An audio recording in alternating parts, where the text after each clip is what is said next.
இன்றைய முக்கிய செய்திகள். கொரோனா தடுப்பூசிக்கும் திடீர் உயிரிழப்புகளுக்கும் தொடர்பில்லை. ஆதாரமற்ற தகவல்களால் மக்களின் நம்பிக்கை சீர்குலையும் என மத்திய அரசு எச்சரிக்கை. திராவிட மாடல் அரசின் சாதனைகளை பகல் வேஷம் போடுவோரால் தாங்க முடியவில்லை. எத்தனை விமர்சனங்கள் வந்தாலும் மக்கள் பணி தொடரும் என ஸ்டாலின் உறுதி. திருப்புவனம் காவலாளி கொலை வழக்கில் மாவட்ட நீதிபதி நேரில் ஆய்வு. அங்கீகரிக்கப்படாத தனிப்படைகள் அனைத்தையும் கலைத்து டிஜிபி உத்தரவு. மேட்டூர் அணைக்கு வரும் காவிரி நீரின் அளவு தொடர்ந்து சரிவு. அணையிலிருந்து திறக்கப்படும் நீரின் அளவும் குறைப்பு.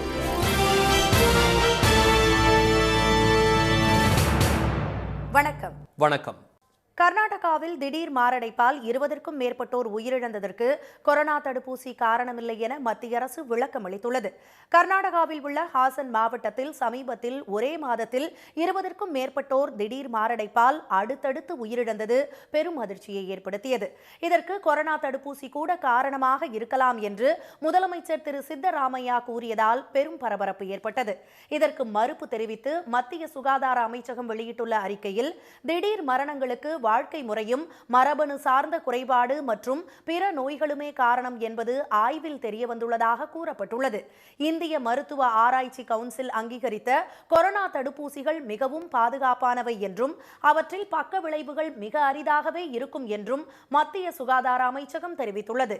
ஆரோக்கியமாக இருந்து திடீர் மாரடைப்பால் இறந்த இளைஞர்கள் குறித்து 19 மாநிலங்களில் உள்ள 47 மருத்துவமனைகளில் இந்திய மருத்துவ ஆராய்ச்சி கவுன்சில் மற்றும் எய்ம்ஸ் மருத்துவமனை நடத்திய ஆய்வில் கொரோனா தடுப்பூசியால் அவர்கள் உயிரிழக்கவில்லை என்பது உறுதிப்படுத்தப்பட்டுள்ளதாக மத்திய சுகாதார அமைச்சகம் தெரிவித்துள்ளது. கடந்த 2021ஆம் ஆண்டு அக்டோபர் மாதம் முதல் 2023ஆம் ஆண்டு மார்ச் மாதம் வரை இந்த விரிவான ஆய்வு மேற்கொள்ளப்பட்டதாகவும் அதில் கூறப்பட்டுள்ளது. மேலும் இளைஞர்களிடையே ஏற்படும் திடீர் மரணங்கள் குறித்து மற்றொரு ஆய்வு தற்போது நடத்தப்பட்டு வருவதாகவும் இதன் ஆரம்ப நிலை முடிவுகளும் கொரோனா தடுப்பூசிக்கும் திடீர் மாரடைப்புகளுக்கும் எந்த நேரடி தொடர்பும் இல்லை என்பதை உறுதிப்படுத்தியுள்ளதாகவும் மத்திய சுகாதார அமைச்சகம் வெளியிட்ட அறிக்கையில் தெரிவிக்கப்பட்டுள்ளது. லட்சக்கணக்கான மக்களின் உயிரை காப்பாற்றிய கொரோனா தடுப்பூசி குறித்து ஆதாரமற்ற தகவல்களை பரப்புவது அவற்றின் மீதான பொதுமக்களின் நம்பிக்கையை சீர்குலைத்துவிடும் என்றும் மத்திய அரசு எச்சரித்துள்ளது. திராவிட மாடல் அரசு செய்து வரும் சாதனைகளை பக்தியின் பெயரால் பகல் வேஷம் போடுபவர்களால் பொறுத்துக் கொள்ள முடியவில்லை என முதலமைச்சர் திரு மு.க. ஸ்டாலின் தெரிவித்துள்ளார். சென்னை ராஜா அண்ணாமலைபுரத்தில் உள்ள கபாலீஸ்வரர் கற்பகாம்பாள் திருமண மண்டபத்தில் இந்து சமய அறநிலையத்துறை சார்பில் 32 இணைகளுக்கு இன்று திருமணம் நடைபெற்றது. இந்த திருமணங்களை நடத்தி வைத்து மணமக்களுக்கு சீர்வரிசை பொருட்களை திரு ஸ்டாலின் வழங்கினார். பின்னர் பேசிய அவர், அறநிலையத்துறை சார்பில் கடந்த 4 ஆண்டுகளில் 2376 திருமணங்கள் நடத்தி வைக்கப்பட்டுள்ளதாக தெரிவித்தார்.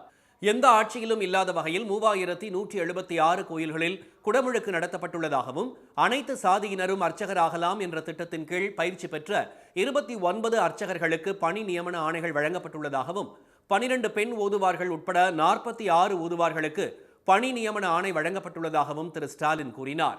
எல்லாருக்கும் எல்லாம் என்ற பரந்த உள்ளத்தோடு திராவிட மாடல் அரசு செய்த சாதனைகளை பக்தியின் பெயரால் பகல் வேஷம் போடுபவர்களால் பொறுத்துக் கொள்ள முடியவில்லை என்று அவர் தெரிவித்தார். எவ்வளவு விமர்சனங்கள் வந்தாலும் மக்கள் பணி தொடரும் என்றும் திரு ஸ்டாலின் கூறினார். எல்லாருக்கும் எல்லாம் என்ற பரந்த உள்ளத்தோடு நம்ம திராவிட மாடல் செய்கிற இது போன்ற சாதனைகள் வெறுப்பையும் சமூகத்தை பிளவுபடுத்தும் எண்ணங்களையும் கொண்டவர்களாக இருக்கக்கூடியவர்கள் இதை பார்த்து சகிச்சிக்க முடியல. பக்தியின் பேரில் பகல் வேஷம் போடக்கூடியவங்க இதை தாங்கிக்க முடியல. ஆனால் உண்மையான பக்தர்கள் நம்ம ஆட்சியோட ஆன்மீக துண்டை பாராட்டுறாங்க. விமர்சனங்களும் கேலி பேச்சுகளும் மேலும் மக்கள் பணி செய்வதற்கான ஊக்கத்தை அளிப்பதாக திரு ஸ்டாலின் கூறினார். மணமக்கள் தங்கள் குழந்தைகளுக்கு தமிழ் பெயர்களை சூட்ட வேண்டும் என்றும் அவர் கேட்டுக்கொண்டார். தமிழ்நாடு முழுவதும் இந்து அறநிலையத்துறை திருக்கோயில்கள் சார்பில் இன்று 576 இணைகளுக்கு இலவச திருமணம் நடைபெற்றது. திருக்கோயில்கள் சார்பில் 4 கிராம் தங்கத்தாலி உள்பட 70,000 ரூபாய் மதிப்புள்ள மேஜை, மின்விசிறி, பீரோ, கட்டில், தலையணை, மெத்தை, பாய், போர்வை, கிரைண்டர், எரிவாயு அடுப்பு, 1 ஜோடி கை கடிகாரம், அஞ்சரை பெட்டி, அயன் பாக்ஸ், குக்கர் உள்ளிட்ட 47 வகையான சீர்வரிசைகள் வழங்கப்பட்டன. திருப்புவனம் இளைஞர் அஜித்குமாரின் லாக்அப் மரணத்தை தொடர்ந்து உயர் அதிகாரிகளின் கீழ் உள்ள அங்கீகரிக்கப்படாத தனி படைகளை கலைக்க டிஜிபி திரு சங்கர் ஜிவால் உத்தரவிட்டுள்ளார். சிவகங்கை மாவட்டம் திருப்புவனம் அருகே உள்ள மடப்புரம் கோயிலுக்கு கடந்த மாதம் 27ஆம் தேதி சென்ற பக்தர் ஒருவரின் நகை மாயமான விவகாரத்தில் விசாரணைக்கு அழைத்துச் செல்லப்பட்ட கோயில் காவலாளி அஜித்குமாரை காவலர்கள் சரமாரியாக தாக்கியதில் உயிரிழந்தார். கடும் அதிர்வலைகளை ஏற்படுத்திய இந்த சம்பவத்தை தொடர்ந்து குற்றப்பிரிவு காவலர்கள் பிரபு, ராஜா, கண்ணன், ஆனந்த், சங்கர மணிகண்டன் ஆகியோர் மீது கொலை வழக்கு பதிவு செய்து கைது செய்யப்பட்டனர். சிவகங்கை மாவட்ட எஸ்பி ஆஷிஷ் ராவத் காத்திருப்போர் பட்டியலில் வைக்கப்பட்ட நிலையில் மானாமதுரை டிஎஸ்பி சண்முக சுந்தரம், குற்றப்பிரிவு வேன் டிரைவர் ராமச்சந்திரன் ஆகியோர் பணியிடை நீக்கம் செய்யப்பட்டுள்ளனர்.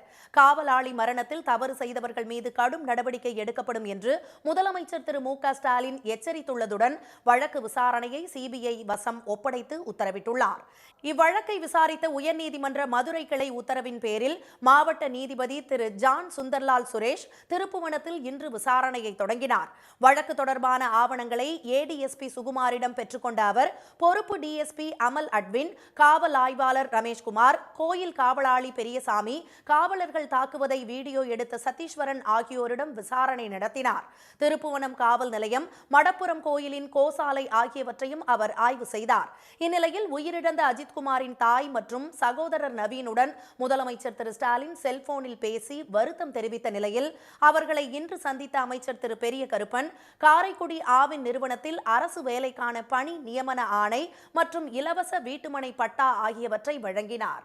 உடனடியாக எங்களிடத்திலும் அதே போல மாவட்ட ஆட்சியரிடத்திலும் உத்தரவிட்டு தம்பி நவீன் அவர்கள் ஐடிஐ படித்த காரணத்தால் அவருக்கு அதற்கு ஏற்றவாறு ஒரு பணியை வழங்க வேண்டும் என்று, என்ன பணியை வழங்கலாம் என்று முடிவெடுத்து அவருக்கு ஆவினில் ஒரு டெக்னீஷியன் பொறுப்பு வழங்கப்பட்டிருக்கிறது. அஜித்குமார் குடும்பத்துக்கு திமுக சார்பில் 5 லட்சம் ரூபாய் நிவாரண நிதியும் அளிக்கப்பட்டது. பாதிக்கப்பட்ட குடும்பத்தினரை எதிர்க்கட்சி துணைத் தலைவர் திரு ஆர்.பி. உதயகுமார், புதிய தமிழகம் கட்சித் தலைவர் டாக்டர் கிருஷ்ணசாமி ஆகியோரும் சந்தித்து பேசினர். பின்னர் அஜித்குமாரின் குடும்பத்தினரை சந்தித்த விசிக தலைவர் திரு தொல் திருமாவளவன் சிபிஐ விசாரணைக்கு உத்தரவிடப்பட்டிருப்பதை வரவேற்பதாக தெரிவித்தார். இதனிடையே உயர் அதிகாரிகளின் கீழ் உள்ள அங்கீகரிக்கப்படாத தனி படைகளை கலைக்க டிஜிபி திரு சங்கர் ஜிவால் உத்தரவிட்டுள்ளார். அங்கீகரிக்கப்பட்ட தனி படைகளை தவிர்த்து வேறு எந்தவிதமான தனி படைகளையும் செயல்படுத்தக்கூடாது என்றும், எந்த வழக்கு விசாரணையாக இருந்தாலும் 35B நோட்டீஸ் கொடுத்துதான் விசாரணைக்கு அழைக்க வேண்டும் என்றும் போலீசாருக்கு அவர் அறிவுறுத்தியுள்ளார். கர்நாடக அணைகளில் இருந்து வெளியேற்றப்பட்டு வரும் நீரின் அளவு குறைக்கப்பட்டதால் மேட்டூர் அணைக்கு வரும் நீரின் அளவும் வினாடிக்கு 31,500 கனஅடியாக சரிந்துள்ளது. தென்மேற்கு பருவமழை காரணமாக காவிரி நீர்பிடிப்பு பகுதிகளில் பெய்து வரும் மழையால் கர்நாடகாவில் உள்ள கபினி மற்றும் கிருஷ்ணராஜசாகர் அணைகள் வேகமாக நிரம்பின. இதையடுத்து அவற்றிலிருந்து திறக்கப்பட்ட உபரி நீரால் 2 நாட்களுக்கு முன்பு மேட்டூர் அணை அதன் முழு கொள்ளளவான 120 அடியை எட்டியது. இந்நிலையில் மழை குறைந்ததன் காரணமாக கர்நாடக அணைகளிலிருந்து திறக்கப்படும் உபரி நீரின் அளவு குறைந்ததால் மேட்டூர் அணைக்கு வரும் நீரின் அளவும் வினாடிக்கு 56,000 கனஅடியிலிருந்து 31,500 கனஅடியாக தற்போது சரிந்துள்ளது. இதையடுத்து அணையிலிருந்து திறக்கப்படும் நீரின் அளவும் வினாடிக்கு 31,000 கனஅடியாக குறைக்கப்பட்டுள்ளது. காவிரி டெல்டா பாசனத்திற்காக வினாடிக்கு 22,500 கனஅடியும், உபரி நீர் போக்கி வழியாக 8,500 கனஅடியும், கிழக்கு மேற்கு கால்வாய் பாசனத்திற்காக வினாடிக்கு 500 கனஅடி தண்ணீரும் வெளியேற்றப்பட்டு வருகிறது. தற்போது மேட்டூர் அணையின் நீர்மட்டம் தொடர்ந்து 120 அடியாக இருந்து வருகிறது. இதனிடையே டெல்டா பாசனத்திற்காக மேட்டூர் அணையிலிருந்து திறக்கப்பட்டுள்ள தண்ணீர் திருச்சி முக்கொம்பு மேலணைக்கு வினாடிக்கு 51,800 கனஅடியாக வந்து கொண்டிருக்கிறது. அங்கிருந்து காவிரி ஆற்றில் வினாடிக்கு 24,800 கனஅடியும், கொள்ளிடம் ஆற்றில் வினாடிக்கு 26,100 கனஅடியும், கிளை வாய்க்கால்களில் வினாடிக்கு 900 கனஅடி நீரும் திறக்கப்பட்டுள்ளது. அதேபோல் தஞ்சை மாவட்டம் அணைக்கரை கீழணையிலிருந்து கொள்ளிடம் ஆற்றில் வினாடிக்கு 30,000 கனஅடி நீர் சென்று கொண்டிருக்கிறது. இந்நிலையில் மேற்கு திசை வேக மாறுபாடு காரணமாக தமிழ்நாடு மற்றும் புதுச்சேரியின் ஒரு சில இடங்களில் அடுத்த 6 நாட்களுக்கு மிதமான மழைக்கு வாய்ப்புள்ளதாக சென்னை வானிலை மையம் தெரிவித்துள்ளது. சென்னையிலும் மழை பெய்யும் என்று அறிவிக்கப்பட்டுள்ளது. தமிழகத்தில் தேங்காய் எண்ணெய் விலை வரலாறு காணாத வகையில் உயர்ந்து லிட்டர் 500 ரூபாய் வரை விற்கப்படுவதால் மக்கள் அதிர்ச்சியடைந்துள்ளனர். காங்கேயம், பொள்ளாச்சி, உடுமலை உள்ளிட்ட இடங்களில் தென்னை சாகுபடி அதிக அளவில் நடைபெற்று வருகிறது. தேங்காயை உடைத்து காய வைக்கப்பட்டு பின்னர் அவை கொப்பரை தேங்காயாக காங்கேயத்தில் உள்ள எண்ணெய் ஆலைகளுக்கு அனுப்பி வைக்கப்படுகின்றன. இந்நிலையில் பருவம் தவறி பெய்யும் மழை, வெயில் மற்றும் வெள்ளை ஈப்பூச்சி தாக்குதல் உள்ளிட்ட காரணங்களால் 2 ஆண்டுகளாக தேங்காய் விளைச்சல் கடுமையாக பாதிக்கப்பட்டுள்ளது. இதனால் சந்தைக்கு தேங்காய் வரத்து குறைந்து அதன் விலை கிலோ 80 ரூபாய் வரை உயர்ந்துள்ளது. அதேபோல எண்ணெய் தயாரிக்க தேவையான கொப்பரை தேங்காய் விலை கிலோ 142 260 ரூபாயாக அதிகரித்துள்ளது. இதன் காரணமாக வரலாறு காணாத வகையில் தேங்காய் எண்ணெய் விலை உயர்ந்துள்ளதாகவும் இது இன்னும் 6 மாதங்களுக்கு நீடிக்கும் என்றும் உற்பத்தியாளர்கள் தெரிவித்துள்ளனர். தேங்காய் வரத்து குறைஞ்ச காரணத்தினால தேங்காய் விலை ரொம்பவே இப்போ கூடிடுச்சு. தேங்காய் பருப்பு விலையும் கூடிடுச்சு. அதனால தேங்காய் எண்ணெய் விலை கூடிடுச்சு. இப்போ ரொம்ப உச்சகட்டமான விலை. இது லைஃப் டைமில் இது வரைக்கும் இந்த விலைக்கு தேங்காய் பருப்பு, எண்ணெய், தேங்காய் எதுவும் இந்த விலைக்கு இது வரைக்கும் விற்றதில்லை. இப்போ அந்த விலை விற்றுட்ருக்கு. இன்னுமே 6 மாத காலங்களுக்கு பெருசாக தேங்காய் வரத்து அதிகரிக்காது. அதனால விலை குறையாது, கூடுறதுக்கான வாய்ப்பு இருக்கலாம். கொப்பரை தேங்காய் வரத்து அதிகரித்தால் மட்டுமே தேங்காய் எண்ணெய் விலை குறையும் என்று அவர்கள் தெரிவித்தனர்.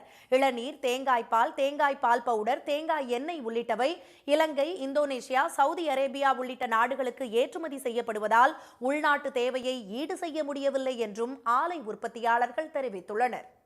மத நம்பிக்கை விவகாரத்தில் நீதிமன்றம் உடனடியாக எந்த உத்தரவும் பிறப்பிக்க முடியாது என்று கூறி கண்டதேவி கோயில் தேரோட்ட வழக்கை உயர்நீதிமன்றம் முடித்து வைத்துள்ளது. சிவகங்கை மாவட்டம் கண்டதேவியைச் சேர்ந்த கேசவமணி என்பவர் உயர்நீதிமன்ற மதுரை கிளையில் தாக்கல் செய்த பொதுநல மனுவில் இந்து சமய அறநிலையத்துறை கட்டுப்பாட்டில் உள்ள சொர்ணமூர்த்தீஸ்வரர் கோயில் தேரோட்ட நிகழ்ச்சியில் யாருக்கும் முதல் மரியாதை வழங்கக்கூடாது என்றும் அனைத்து சமூக மக்களுக்கும் சமமான வாய்ப்பு வழங்க உத்தரவிட வேண்டும் என்றும் கோரியிருந்தார். நீதிபதிகள் திரு சுப்பிரமணியம் மற்றும் திருமதி மரியா கிளாட் ஆகியோர் முன்பு இந்த வழக்கு விசாரணைக்கு வந்தபோது வாதிட்ட இந்து அறநிலையத்துறை தரப்பு வழக்கறிஞர் கோயில் தேரோட்டத்தில் சாதிய பாகுபாடு பார்க்கப்படுவதில்லை என்றும் கடந்த ஆண்டு நடைபெற்ற தேரோட்டத்தில் அனைத்து தரப்பினரும் பங்கேற்றதாகவும் தெரிவித்தார். பின்னர் வாதிட்ட மனுதாரர் தரப்பு வழக்கறிஞர் ஒரு சில நாட்டார்கள் அதிக நபர்களை கூட்டி வந்ததால் மற்ற சமூக மக்கள் தேரை வடம்பிடித்து இழுக்க முடியாத நிலை ஏற்பட்டதாக கூறினார். அனைத்து சமூகத்தினருக்கும் சம வாய்ப்பு வழங்க வேண்டும் என்றும் அவர் தெரிவித்தார். அப்போது குறுக்கிட்ட நீதிபதிகள் சாதிய பாகுபாடு இருந்தால் உரிய அதிகாரிகளிடம் முறையிட்டு நிவாரணம் பெறலாம் என்று கூறினர்.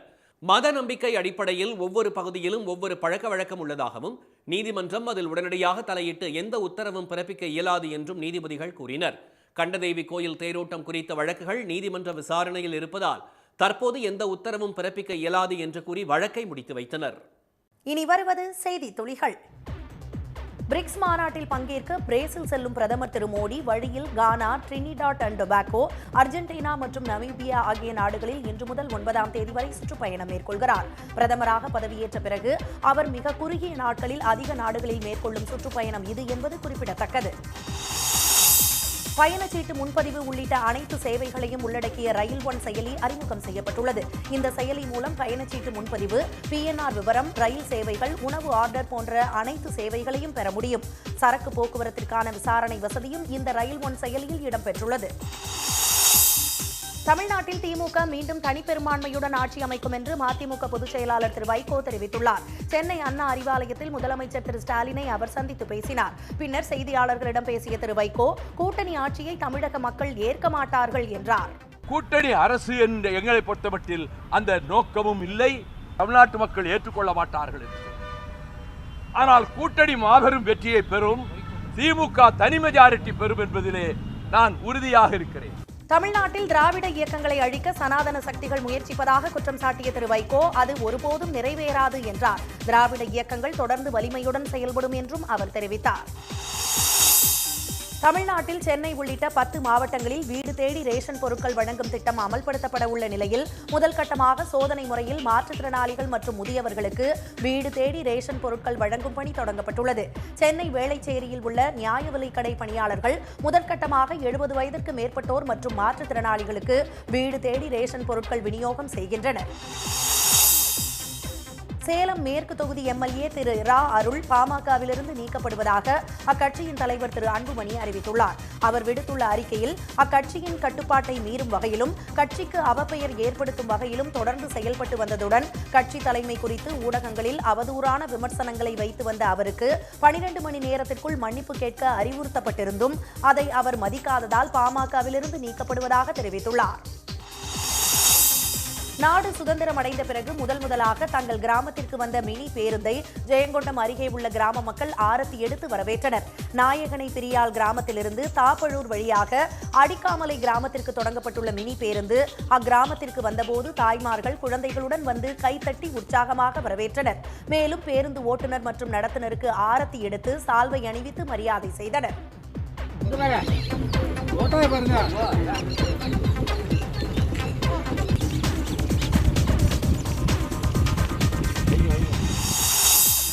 அந்தியூர் அருகே நெருஞ்சிப்பேட்டையில் 100 ஆண்டுகள் பழமை வாய்ந்த செல்லாண்டி அம்மன் கோவிலுக்கு 55 ஆண்டுகளுக்கு முன்பு வந்தபோது கோயிலில் கண்டெடுத்த 2 ரூபாய்க்கு ஈடாக அதன் தற்போதைய மதிப்பான 10,000 ரூபாயை உண்டியலில் காணிக்கையாக செலுத்திய ருசிகர சம்பவம் அரங்கேறியுள்ளது.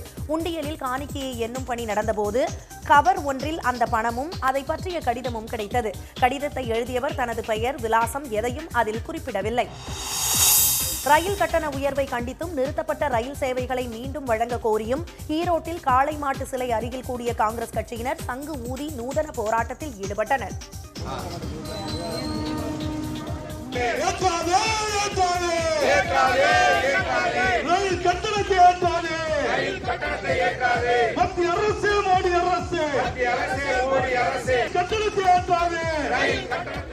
கோவையிலிருந்து ஈரோடு வழியாக தூத்துக்குடி வரை இயக்கப்பட்டு வந்த ரயிலையும் கோவை சேலம் பயணிகள் ரயிலையும் மீண்டும் இயக்க நடவடிக்கை எடுக்க வேண்டும் என்பது உள்ளிட்ட கோரிக்கைகளை வலியுறுத்தி அவர்கள் முழக்கமிட்டனர். இன்றைய வர்த்தக முடிவில் மும்பை பங்குச்சந்தை குறியீட்டு எண் சென்செக்ஸ் 288 புள்ளிகள் சரிந்து 83,410 புள்ளிகளாக இருந்தது. தேசிய பங்குச்சந்தை குறியீட்டு எண் நிப்டி 88 புள்ளிகள் குறைந்து 25,453 புள்ளிகளாக நிறைவடைந்தது. சென்னையில் இன்று ஆபரண தங்கத்தின் விலை சவரனுக்கு 360 ரூபாய் உயர்ந்து ஒரு சவரன் 72,520 ரூபாயாகவும் ஒரு கிராம் 9,065 ரூபாயாகவும் உள்ளது. வெள்ளி விலையில் மாற்றமின்றி கிராம் 120 ரூபாயாக உள்ளது. மீண்டும் இன்றைய முக்கிய செய்திகள். கர்நாடகாவில் திடீர் மாரடைப்பால் 20க்கும் மேற்பட்டோர் உயிரிழந்ததற்கு கொரோனா தடுப்பூசி காரணமில்லை என மத்திய அரசு விளக்கம் அளித்துள்ளது. திராவிட மாடல் அரசு செய்து வரும் சாதனைகளை பக்தியின் பெயரால் பகல் வேஷம் போடுபவர்களால் பொறுத்துக்கொள்ள முடியவில்லை என ஸ்டாலின் தெரிவித்துள்ளார். திருப்புவனம் இளைஞர் அஜித்குமாரின் லாக்அப் மரணத்தை தொடர்ந்து மாநிலம் முழுவதும் உள்ள அங்கீகரிக்கப்படாத தனி படைகளை கலைக்க டிஜிபி உத்தரவிட்டுள்ளார். இத்துடன் இந்த செய்திகள் நிறைவடைந்தன. மீண்டும் சன் டிவியில் செய்திகள் நாளை காலை 7:30 மணிக்கு.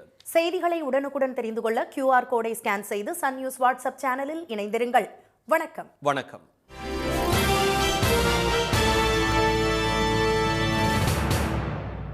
உடனுக்குடன் செய்திகளை தெரிந்து கொள்ள சன் நியூஸ் பெல் ஐகானை கிளிக் பண்ணுங்க.